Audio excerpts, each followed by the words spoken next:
예, 듣고 오신 것처럼 윤석열 대통령의 탄핵 심판 7차 변론 기일이 시작됐습니다. 오늘 헌재 이상민 전 행안부 장관, 신원식 국가안보실장 등 증인 4명이 증언대에 서죠. 오늘 관련 내용들 두 분과 함께 이야기 나눠보겠습니다. 김성수 변호사와 이채연 사회부 법조팀 기자 스튜디오에 자리했습니다. 안녕하십니까? 안녕하세요. 예, 안녕하십니까? 조금 전에 김태욱 기자가 헌법재판소 상황을 좀 전해줬습니다. 관련해서 이채연 사회부 법조 기자에게 좀 물어보겠습니다. 지금까지 나온 발언들을 말하기 전에 어떤 내용들 좀 오늘 진행되는지 한번 쭉 다시 읊어주시죠. 네, 오늘 이제 7차 변론이라고 할 수 있는데요. 오전 10시부터 이상민 전 행안 장관에 대한 증인 신문이 시작이 예정이 돼 있었는데 조금 이제 증거 채택이라든지 관련한 양측의 주요 진술을 발언을 하는 부분이 있어서 살짝 늦어졌고요. 예. 현재까지도 이상민 전 행안 장관에 대한 증인 신문 절차가 진행 중이고 이어서 오후에 신원식 국가안보실장에 대한 증인 신문이 이어서 진행을 하게 되고요. 또 이후 이제 부정선거 윤 대통령이 이제 계엄의 정당성 근거로 삼고 있는 부정선거론의 실체를 파악할 백종욱 전 국정원 3차장과 김용빈 중앙선관위 사무총장에 대한 증인 신문이 차례로 예정이 되어 있습니다. 그러니까 지난 변론 같은 경우는 이제 우리가 계엄 당일, 즉 군경이 투입됐던 그날 밤 상황에 대한 집중적인 이제 증인 신문이 구체적으로 이루어졌다면 오늘 신문은 이제 계엄 전으로 좀 시간적인 폭을 넓혀서요. 계엄 선포 직전에 이제 회의록 없이 끝났던 국무회의의 절차적 문제라든지 아니면 윤 대통령 측이 계엄의 배경으로 삼고 있는 그러니까 계엄의 이유로 주장하고 있는 부정선거 의혹과 관련한 진위 공방이 계속해서 이어지게 될 것으로 보입니다. 예. 김성수 변호사께서도 오늘 법적으로도 짚어봐야 할 부분이 많아서 중점적으로 보고 계시는 분도 있을 것 같은데요. 말씀을 좀 전해주실까요?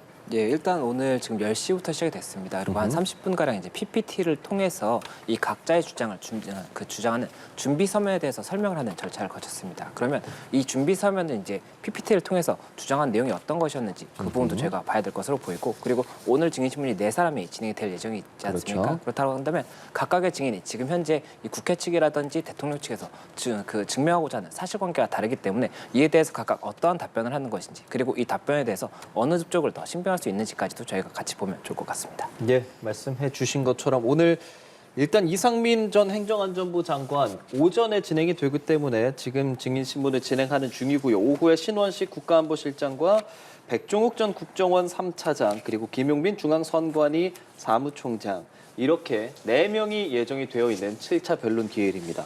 김성수 변호사님 오늘은요 좀 쌍방이라고 해서 국회 측과 대통령 측이 모두 부른 질문 그 증인도 있고 대통령 측에서 부른 증인이 이제 백종우 3차장이고 국회 측에서는 김용빈 사무총장이란 말이죠. 이런 것들은 어떤 의미라고 봐야겠습니까? 예, 일단 증인 신문의 절차에 대해서 설명을 드리겠습니다. 증인 신문이라는 것이 주신문, 반대신문, 그리고 재주신문, 재반대신문, 그리고 이제 재판부의 이 질문 이렇게 해서 5가지 정도 절차로 진행이 된다라고 볼 수가 있습니다. 그리고 이 주신문과 반대신문의 차이가 어떤 것이라고 말씀을 드릴 수 있냐면 이 주신문 같은 경우에는 이 증인을 신청한 측에서 질문을 하는 것입니다. 그렇다 보니까 이 신청한 측에서 예상하는 그 사실관계에 대한 답변이 나올 가능성이 높겠죠. 그렇기 때문에 이에 대해서 이 상대방 측에서는 반대 신문을 통해서 그 답변 자체의 신빙성이라든지 증명력 이런 것들을 다투게 되는 과정을 거치게 되는 것이고 이 형사소송 규칙을 보면 이 주신문과 반대신문 사항에 대해서 이 범위를 이제 제한을 두고 있습니다. 그래서 주신문 같은 경우에는 주신문 사항을 먼저 제출하게 돼 있습니다. 그러면 그 주신문 사항에 나와 있는 내용을 이제 질문하라는 그런 취지라고 볼 수가 있는 것이고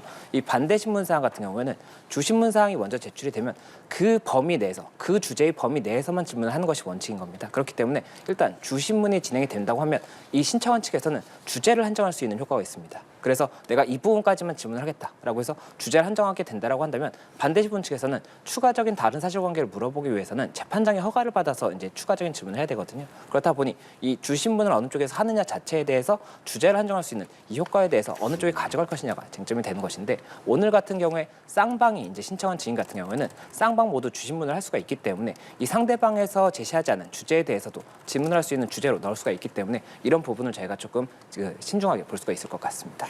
알겠습니다. 오늘 오전부터 지금 이상민 전 행정안전부 장관의 신문이 시작이 되고 있습니다. 네. 지금까지 나온 이 행정안전부 장관에 대한 주요 발언들을 한번 정리해 주시죠. 네, 지금 이상민 전 장관 같은 경우에는 비상계엄 직전에 열린 국무회의에 참여했던 인물이기도 하고요. 또 단전단수 지시 의혹을 적혔던 이른바 이상민 문건을 봤다라고 지금 의혹을 받고 있는 인물이지 않습니까?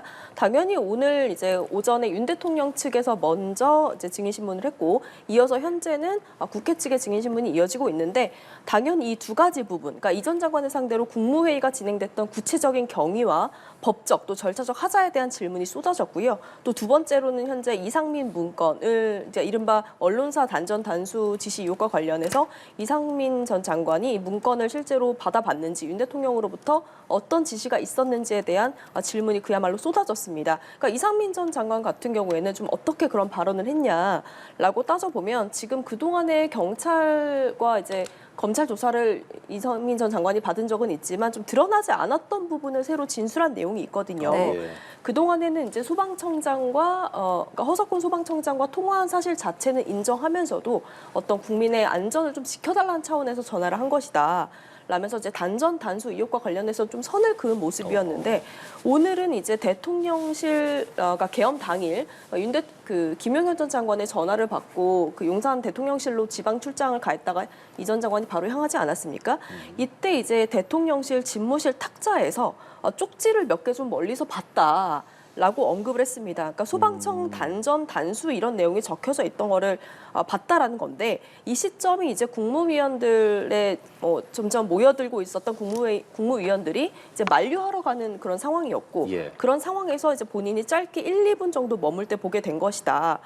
라고 이제 추가로 지금 새롭게 진술했고요. 이후에 본인이 윤 대통령 계엄 선포 뒤에 돌아가면서 다시 생각을 해보니까 이게 잘못하면 인사사고가 날 수 있겠다 싶어서 이제 돌아가는 내내 마음이 쓰였고 이후에 관련해서 이제 경찰청장이나 소방청장을 차례로 전화를 해서 현재 각종 시위 충돌 상황이라든지 안전 상황에 대해서 물었지만 단전 단수 관련해서 지시를 내렸다거나 이게 본인이 필요하다고 생각을 했다라거나 이런 부분에 대해서는 일체 부인을 하고 있는 부분이 있었고요. 예. 그 국무회의 관련해서도 지금 본인 윤 대통령이 사전에 고충을 토로했던 적, 그러니까 계엄 이전에요. 이런 부분에 대해서 본인이 좀 공감을 했던 부분이 있었고 계엄 선포 전에 윤 대통령한테 이제 만류 의사를 전달했다라는 부분, 이 부분은 이제 앞서 경찰 조사에서 이상민 전 장관이 이렇게 말했던 부분과 좀 일맥상통하는 부분이 있었고요. 그리고 이제 이상민 전 장관에 대한 이런 국무회의의 절차적 적법성을 묻는 질문에 예. 윤 대통령이 직접 이상민 전 장관에게 질의한 부분이 있거든요. 그러니까 이제 국무회의로 끝난 다음에 부서라는 것을 하게 됐는데 이게 꼭 이제 해야 되는 건 아니지 않냐. 그러니까 마지막에 차후에라도 할 수 있는 문제 아니냐라며 이상민 전 장관에게 직접적으로 좀 물었던 부분이 또 있고요. 그래서 이제 당시에 이제 의사 정족수가 되기 위해서 기다렸던 당시의 상황, 당시에는 이게 위법한지 적법한지 판단할 겨를조차 없었다라는 부분, 그러니까 구체적으로 국무회의 당시 상황이 어땠는지에 대해서 본인이 적극적으로 좀 발언하는 모습을 볼 수가 있었습니다. 알겠습니다. 이상민 전 행정안전부 장관 지금까지의 발언들 일단 크게 정리를 해보자면 언론사의 단전 단수 지시를 받은 적 없다라는 이 부분과 계엄에 대한 국무회의 그 부분에 대한 부분을 조금 더 집중적으로 봐야 할 것 같은데 하나하나 좀 짚어보겠습니다. 우선 이 단전 단수 지시 받은 적 없다. 이 내용 어떻게 좀 들으시는지요?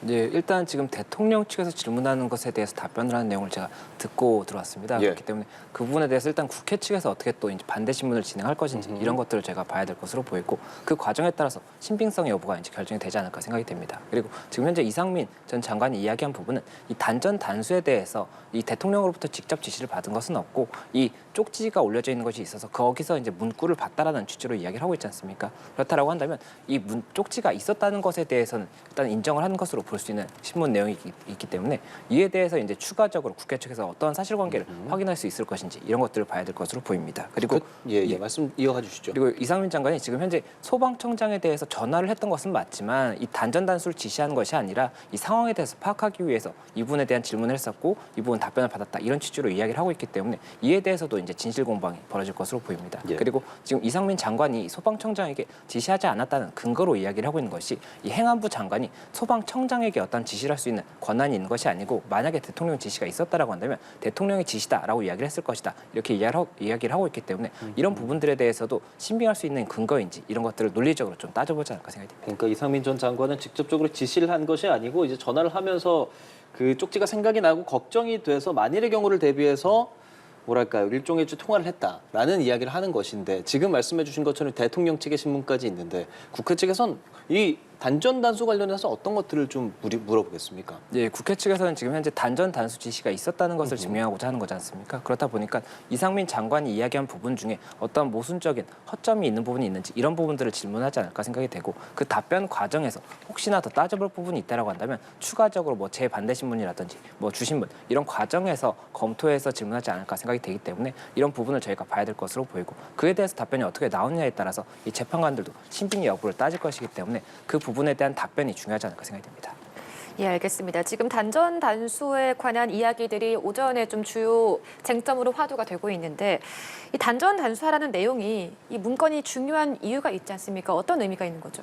네, 일단 언론사에 대한, 그러니까 특정 언론사 5곳에 대한 단전, 그러니까 물과 전기를 끊으라라는 지시, 그리고 를 내렸다라는 건데, 윤 대통령 공소장을 보면요. 그러니까 실질적으로 그럼 계엄 이후에 이제 언론사까지 좀 장악을 해서 통제를 하려고 했다라는 의혹을 좀 입증할 수 있는 부분이고요. 국회에 이어서.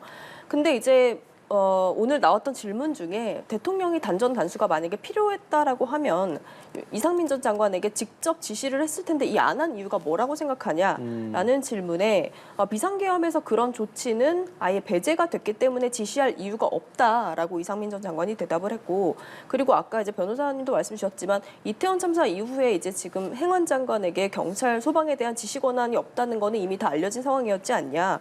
대통령도 그 누구보다 그 점에 대해서 잘 알고 있어서 그런 유형의 지시를 내릴 일이 없었을 것이라고 얘기를 했습니다. 그러니까 윤 대통령 공소장에는 윤 대통령이 직접 이상민 전 장관에게 이런 내용들이 적힌 문건을 보여줬다라는 건데 그렇죠. 오늘 좀 이 전 장관의 발언과는 좀 차이가 있는 부분으로 보이고요.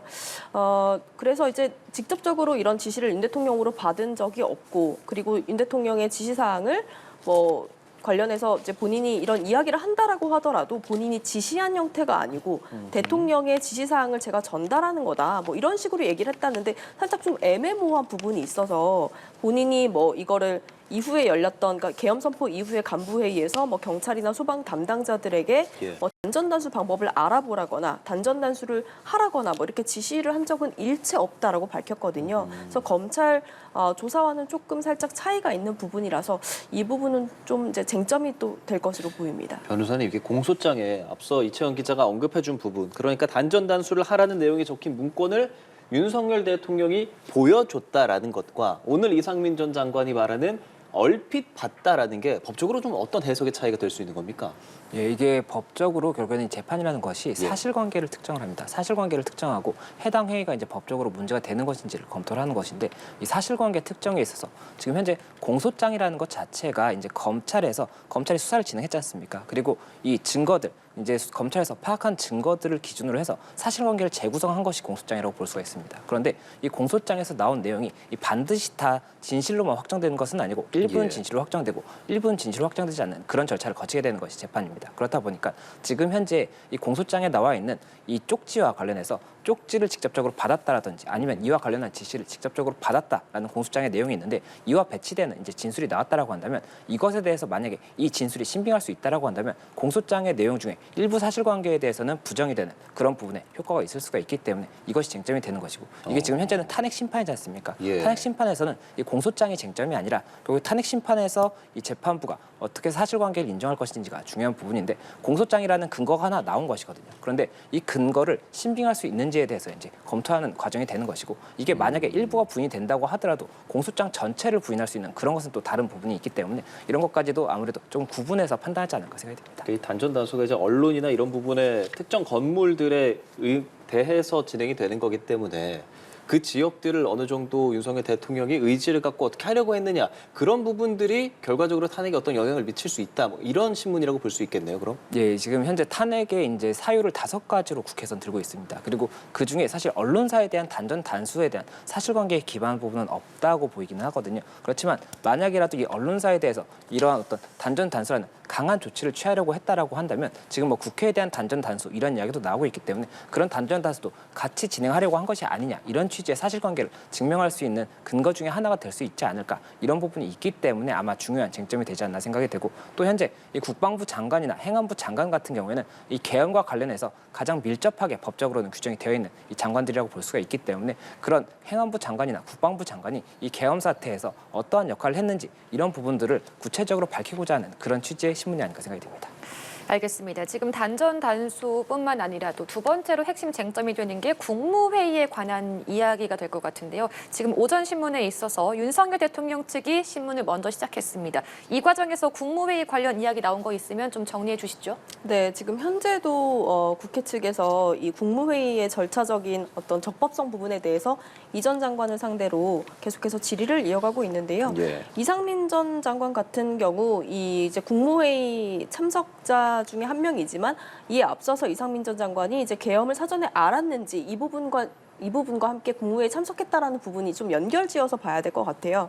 그래서 이상민 전 장관 같은 경우는 지금 계속해서 실시간으로 진술하는 내용들을 보면 자기가 이제 본인이 국무회의에서 비상계엄을 논의할 것을 미리 알았거나 이 사전에 비상계엄을 윤 대통령이 선포할 것을 알았다면 본인이 당시에 그 계엄 당일날 지방 출장을 갔겠느냐라고 이제 경찰에 진술을 한 적이 있거든요. 네.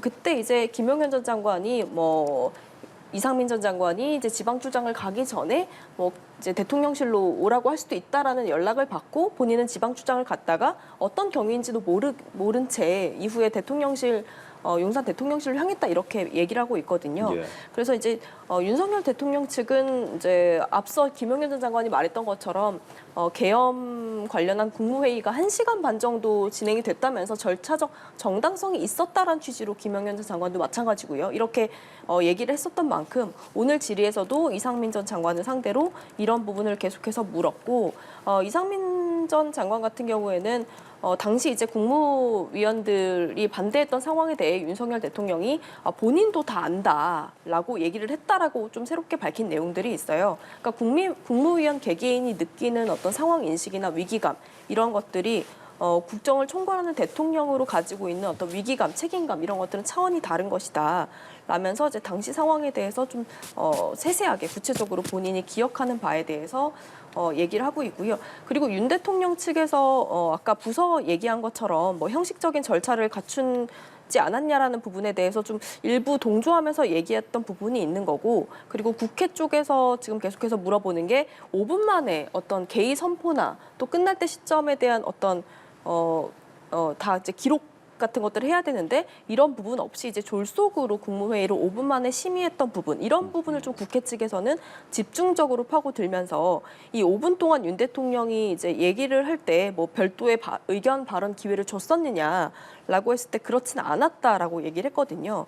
그러면서 이제 양측이 이 국무회의의 절차적 적법성 또 졸속 심의 이렇게 좀 주장이 나뉘면서 좀 첨예하게 대립하는 모습을 좀 보였습니다. 예, 변호사님께서는 국무회의 관련해서 행정안전부 장관에게 어떤 것들을 묻고 그게 어떤 측면에서 중요하다고 보시는지 여쭤보고 싶습니다. 예, 국무회의가 중요한 이유를 우선 설명을 드리겠습니다. 예. 지금 탄핵 사유가 5가지라고 말씀드렸습니다. 예. 그중에 한 가지가 국무회의 심의를 거치지 않았다라는 것이 있습니다. 그렇기 때문에 이 부분은 굉장히 중요한 사실관계라고 볼 수가 있는 것이고, 이 국무회의 심의를 거치지 않은 것이 왜 문제가 되는지를 설명을 드리면, 이 개헌법이라든지 헌법에 이 헌법 89조 같은 경우에 다음 사항은 국무회의에 심의를 거쳐야 한다라고 명시를 하고 있는데, 그것 중에 하나가 계엄과 그 해제입니다. 그렇기 때문에 계엄을 선포하기 위해서는 국무회의 심의를 거쳤어야 되는 것인데, 국회 측에서는 이 부분 심의를 거치지 않았다라고 지금 판단을 하고 있는 것이고, 그렇다라고 한다면 이것이 헌법이나 법률의 위반이 될 수가 있고 이것이 파면 사유의 하나가 된다라는 겁니다. 그래서 국무회의에 심의가 있었느냐가 쟁점이 되는 것인데, 지금 현재 이상민 전 행안부 장관이 당시에 국무위원이었기 때문에, 그리고 예. 당시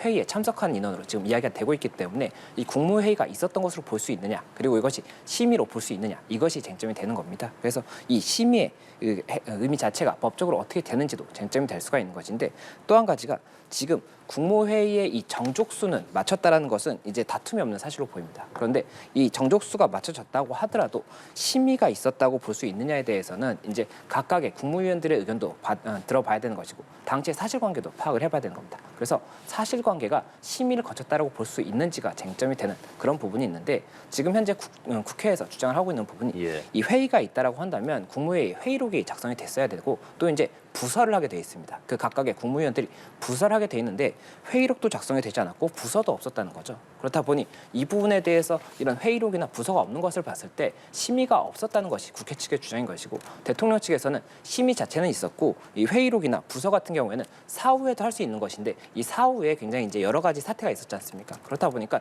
이 부분이 이루어지지 않은 것이어서 심의 자체가 없었다고 볼 수 없다. 이렇게 지금 사실관계 주장을 하고 있는 것이기 때문에 이에 대해서 각각 이 국무위원이었던 이상민 장관에게 사실관계에 대해서 묻고 있는 그런 부분이 있는 것으로 보이고 이 부분에 대해서 이상민 장관에게 심의가 있었던 것으로 볼 수 있느냐 이런 질문들도 있었던 것으로 보이기 때문에 이에 대해서 어떻게 답변을 하는지 그리고 이게 이 양 당사자들의 질문이 있고 마지막에 재판부에서 이제 재판관들의 질문이 있지 않습니까? 예. 그 재판관들의 질문이 전체적인 질문의 답변 내용을 본 다음에 그 중에 가장 구체적으로 확인돼야 될 부분에 대한 질문을 하는 것이라고 볼 수가 있기 때문에 그 과정에서 또 한 번 질문이 있지 않을까 생각이 되고 그 과정에서 구체적으로 답변이 어떻게 정리되는지가 가장 중요하지 않을까 생각이 됩니다. 전해주신 것처럼 그 국무회의가 어떻게 진행이 됐는지 그 안에서 어떤 발언들이 나왔는지가 굉장히 중요하고 그리고 한정된 인원만 거기에 들어갔고 그들의 증언을 통해서 들을 수밖에 없는 상황이기 때문에 더 관심이 간단 말이죠.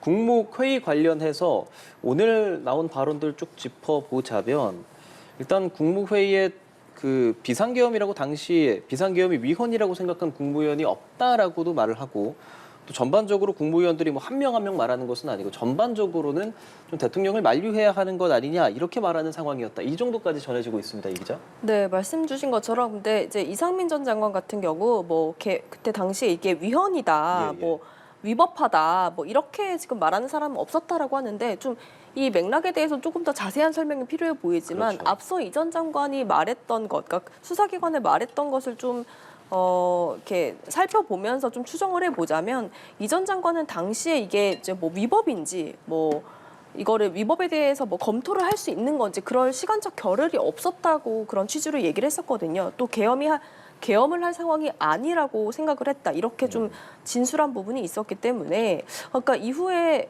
지금 뭐 국무회의를 시작하기 위해서 국무위원들이 속속 도착하는 상황에 대해서도 이 전 장관이 좀 계속해서 진술을 했는데 예.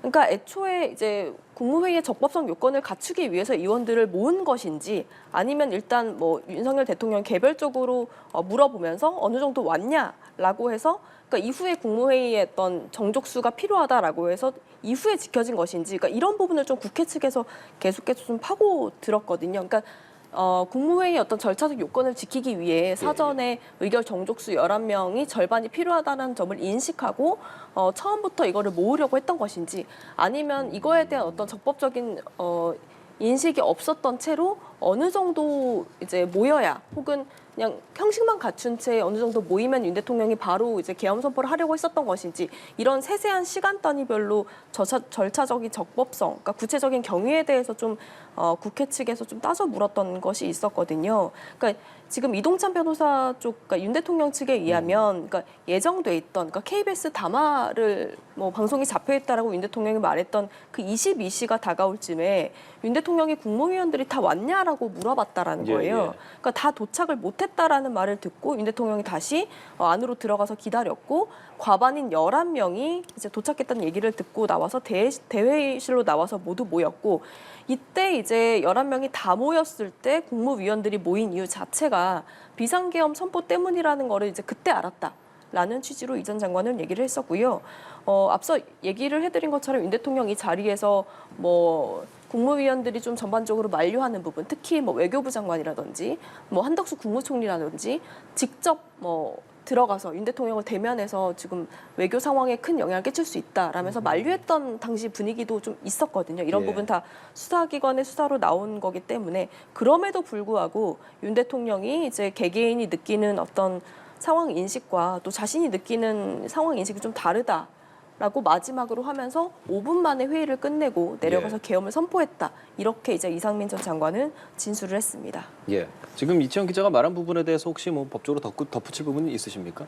이제 일단 사실관계에 대한 답변이 있는 상황이기 때문에 예. 이 사실관계가 어떻게 답변이 되는지를 저희가 봐야 되는 것이고 이 사실관계를 특정하는 것이 재판이라고 말씀을 드렸지 않습니까? 그렇다 보니까 그 부분에 대해서 법리적으로 어떻게 해석할지는 이제 차후에 이제 저희가 검토를 한다고 하더라도 사실관계가 어떻게 인정되는 것인지를 봐야 되는 것입니다. 그리고 지금 현재 답변 과정에서 국회 측에 지금은 질문을 하고 있지 않습니까? 그러면 그 기존의 질문에 대한 답변에 대해서 이 부분 추가적인 질문을 통해서 신빙할 수 있는지, 그리고 구체적인 사실관계가 어떠한 것인지 이런 것을 따지는 과정에서 모순점이 나올 수도 있습니다. 그렇기 때문에 항상 증인신문은 반대 신문이 더 중요하다고 볼 수가 있기 때문에 반대 신문에서의 내용을 봐야 되는 거죠. 예. 만약에 반대 신문에서 오히려 모순점이 나오지 않는다라고 한다면 더 신빙성이 높아질 수도 있는 것이거든요. 그래서 그런 부분까지도 저희가 종합적으로 봐야 될 것 같습니다.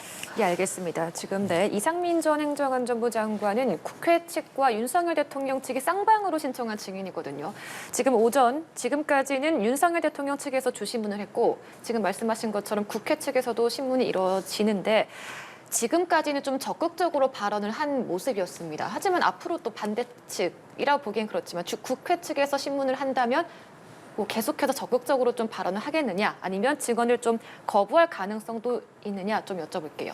예, 일단 지금 국회에서의 증언 당시에는 진술 거부를 했던 부분이 많았기 때문에 오늘도 진술 거부할 가능성이 높지 않느냐, 이런 이야기가 나왔던 것이 사실입니다. 그런데 지금 윤 대통령 측의 이 주신문 내용에 대해서는 답변을 다 했던 것으로 보이기 때문에 그렇다라고 한다면 반대 신문에 있어서도 일단은 대부분의 그 답변에 대해서는 다 답변을 하는 것으로 검토하지 않을까 생각이 되고, 이 부분에 대해서 일정 부분에 대해서만 진술 거부를 행사하는 것 자체도 재판부가 어떻게 볼 것인지에 대해서는 고민할 수밖에 없는 지점이 있거든요. 그렇다 보니 이런 부분들에 대해서 증인 스스로도 어디까지 답변을 할 것인지를 여러 가지 검토를 하고 이에 대해서 어느 정도의 기준을 세워두고 답변을 하지 않을까 생각이 됩니다. 그리고 지금 현재까지는 아직까지는 진술 거부를 한 부분이 없지 않을까 개인적으로 예상을 하고 있습니다. 네, 그리고 좀 첨언을 하자면요. 지금 국회 측의 신문이 계속해서 이어지고 있는데 적극적으로 진술을 하고 있고요.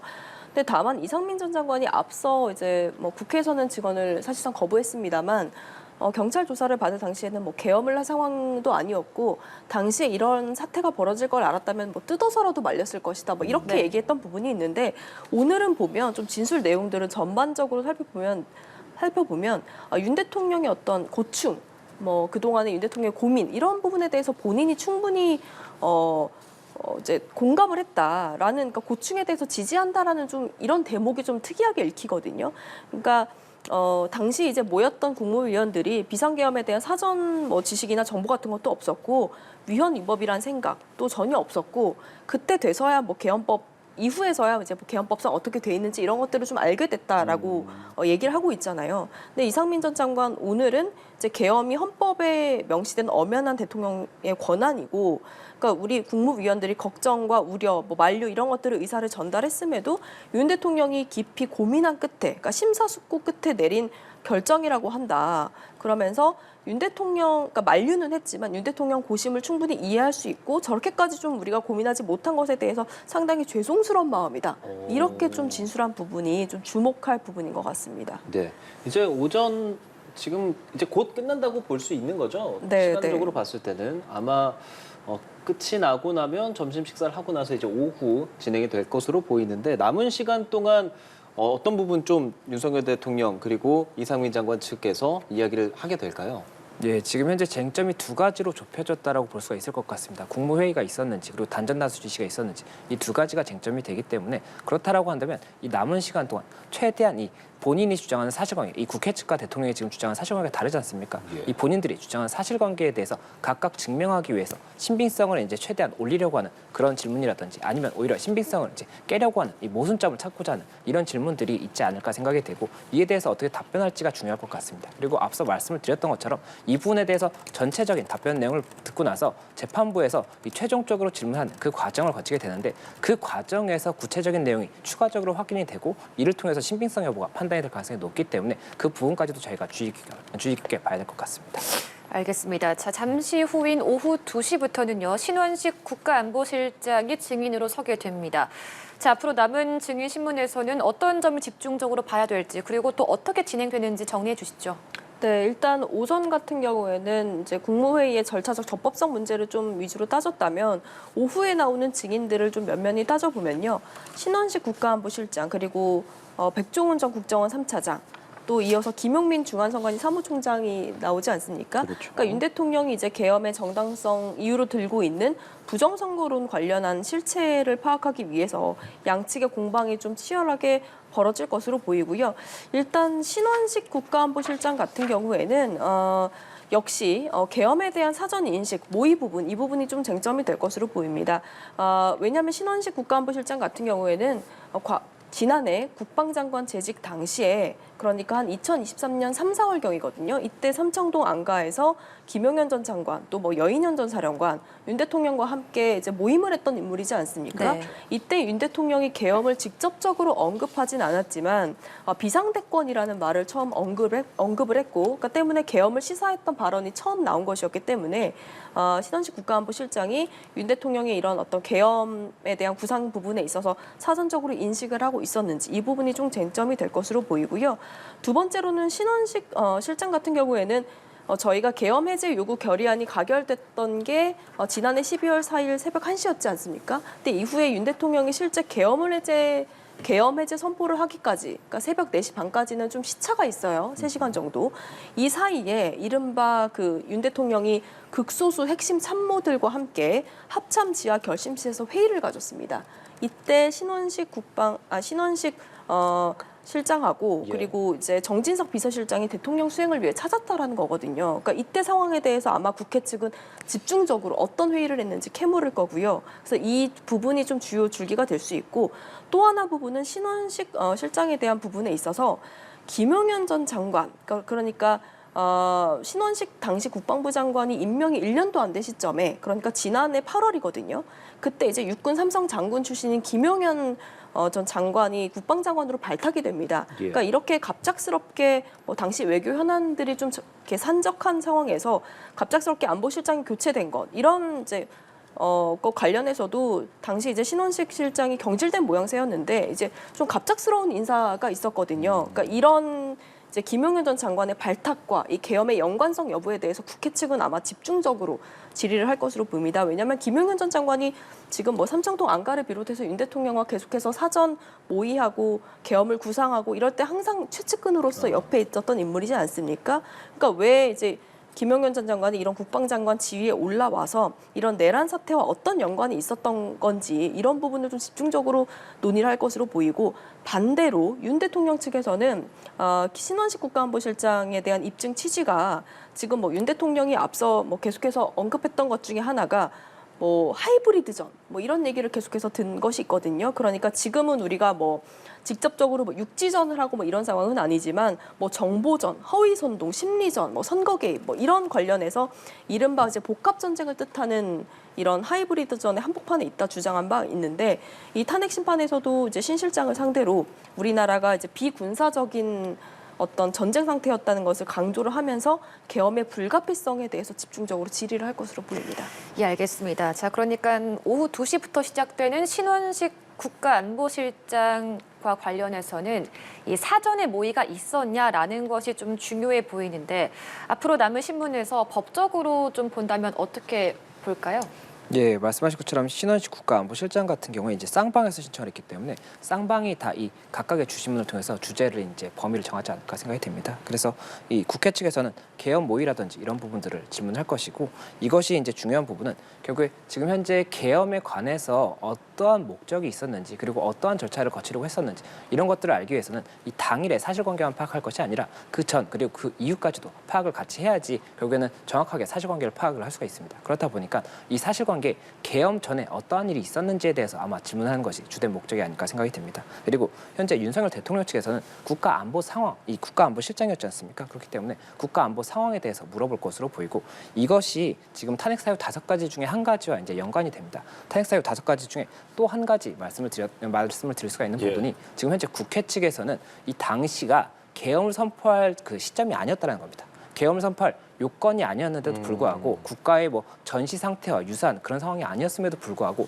계엄을 선포한 것 자체가 또 위헌이다라고 주장을 하고 있기 때문에 이 당시 지금 윤 대통령 측에서는 당시가 뭐 하이브리드 전이라든지 굉장히 전시 상황과 유사하다라고 지금 주장을 하고 있기 때문에 이 당시 국가 안보에 관해서 여러 가지 질문을 하는 그 문답을 하지 않을까 생각이 됩니다. 예, 그러니까 그 당시의 상황, 국가안보실장이기 때문에 국가안보 상황에 대해서 물어보며 그럴 수밖에 없었다. 그러니까 즉 계엄을 선포할 수밖에 없었다라는 것을 아마 윤석열 대통령 측 대리인은 물을 것이고 국회 측은 그런 상황이 아니지 않았느냐라고 물을 거다. 뭐 이렇게 보는 겁니까 지금? 예, 맞습니다. 반대 신문사항이라는 건 결국에 주신문사항에 대해서 신빙성을 떨어뜨린다든지 아니면 예. 이 답변 자체가 뭐 이렇게 조금 증명력이 떨어진다든지 이런 것들 이제 다투게 되는 것이기 때문에 그런 부분들에 대해서 국회 측에서는 당연히 윤 대통령 측에서 이 하이브리드전이라든지 이런 부분을 주장을 한다라고 한다면 예. 실제적인 이제 구체적인 사실관계를 통해서 하이브리드전이 맞는지에 대해서 다투지 않을까 생각이 되고 이에 대해서 답변이 어떻게 나온지에 따라서 그 부분 관련 사실관계도 인정되지 않을까 생각이 됩니다. 그럼 국회 측에서 주요하게 물어볼 것은 아까 이채영 기자가 좀 언급을 해줬지만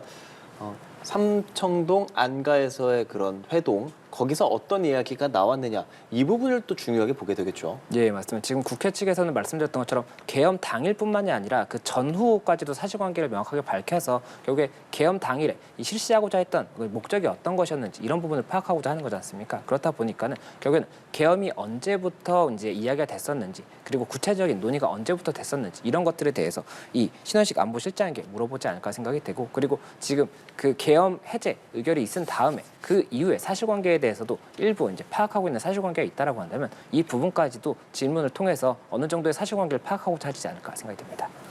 예, 자 그러면 사전 계획된 것이냐 아니냐 지금 쟁점으로 나오고 있는데 일반 이제 어떤 범죄가 일어난다고 하면 우발적인 것인지 계획적인 것인지에 대해서도 굉장히 어떤 형량이라든가 좀 중요성이 달라지게 되는데 만약 이번에도 이 계획된 것이냐 아니냐가 좀 많은 영향을 미치겠죠?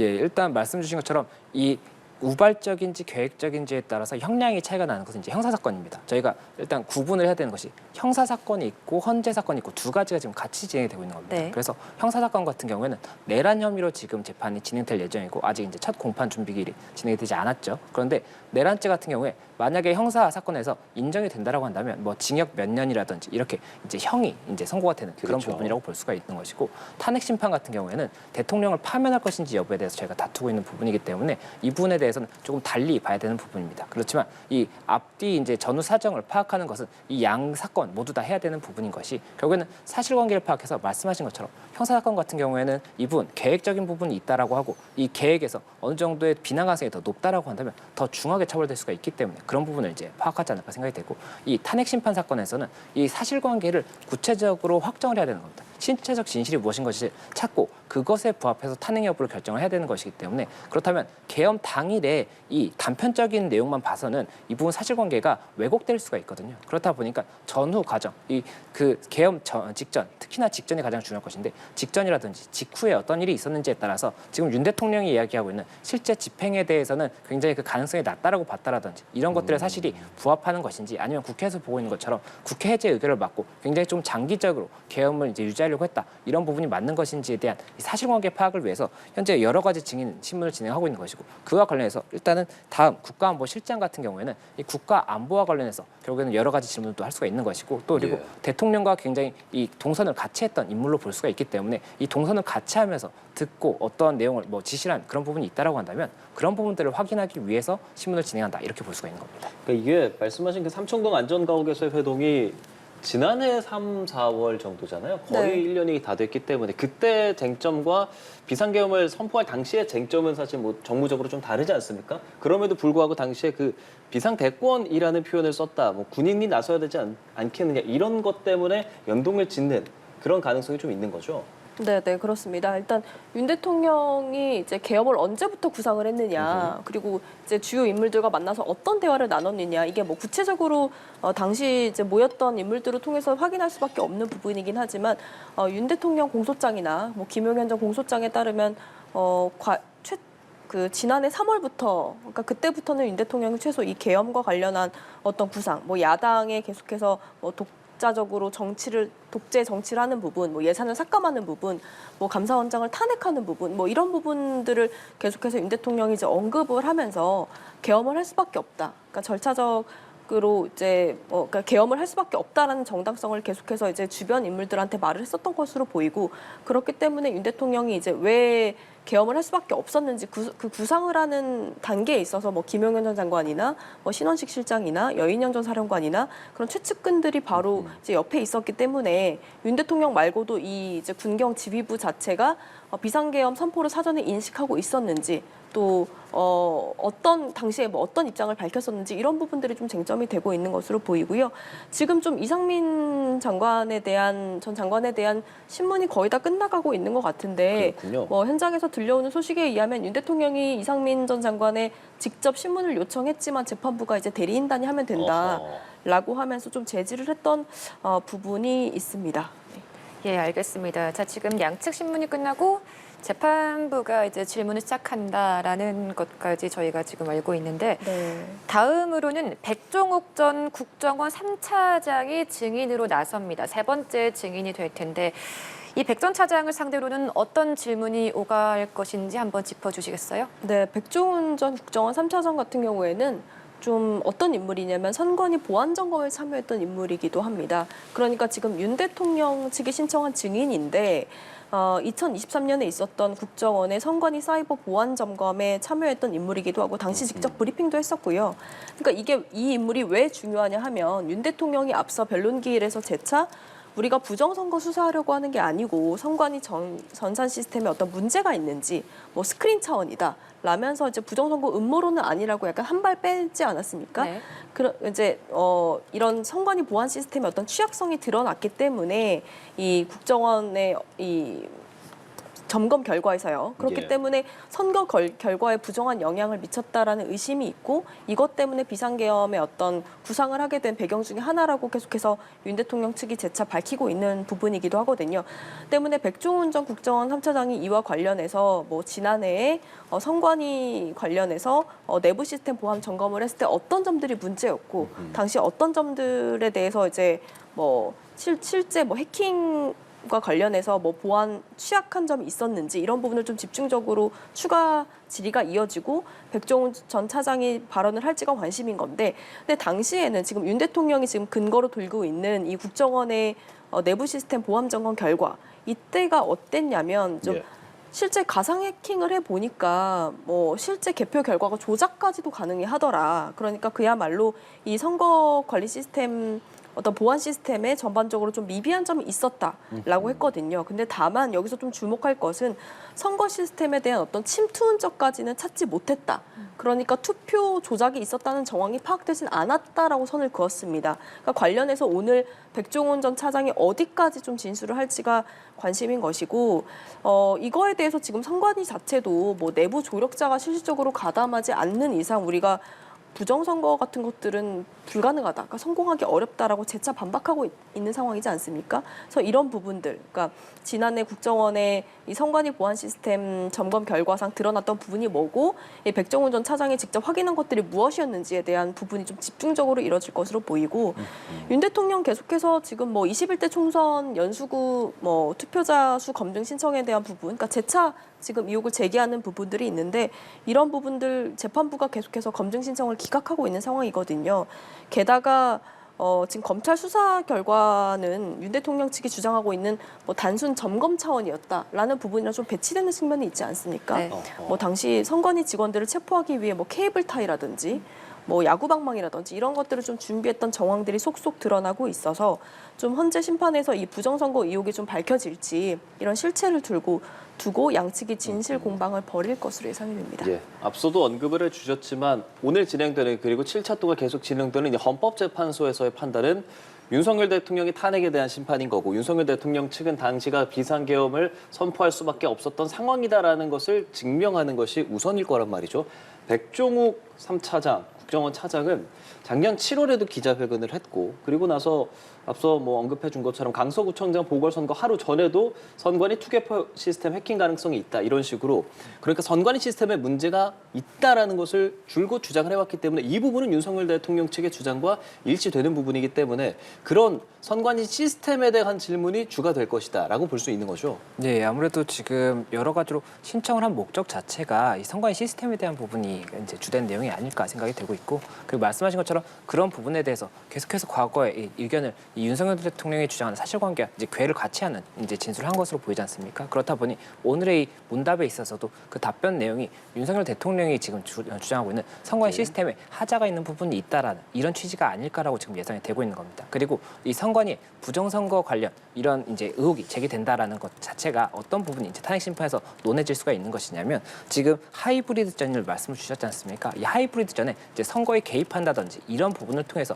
하이브리드전이 있다라는 지금 그런 취지의 주장을 윤석열 대통령 측에서 하고 있기 때문에 선거 시스템에 만약에 하자가 있다라고 한다면 이 침투할 수가 있다라는 것이거든요. 그렇다 보니 이런 부분을 스크린하기 위해서 당시에 선관위에 이 인원이 갔었다라는 이야기를 하고 있는 것이고 또 이것이 탄핵 사유 중에 이 요건과 관련한 이 비상사태였는지 이것도 있지만 또 선관위의 이 부분 출동을 했던 것 자체가 선관위를 체포하려고 했다든지 이렇게 된다라고 한다면 이것도 헌법에 위반이 될 수가 있습니다. 선관위는 헌법기관이거든요. 그렇다 보니까 이 부분에 대한 쟁점도 있기 때문에 선관위에 어떠한 목적으로 갔었는지 그리고 그 당시에 어떠한 뭐 시스템적인 하자에 이런 근거 가능성이 있었기 때문에 갔었는지에 대해서 질문하지 않을까 생각이 되고 그에 대해서 어떻게 답변할 것인지가 중요한 부분이 되는데 국회에서는 당연히 이러한 질문 답변이 있다라고 한다면 이에 대해서 신빙성이라든지 아니면은 그 내용이 구체적으로 봤을 때는 뭐 신빙하기 어렵다 이런 것들을 이제 주장을 해야 될 것이기 때문에 이에 대해서 어떠한 질문을 준비했을지도 저희가 봐야 될 것 같습니다. 예, 다만 그 반해서 국회 측이 김용빈 중앙선관위 사무총장을 오늘 증인으로 불렀단 말이죠. 백종욱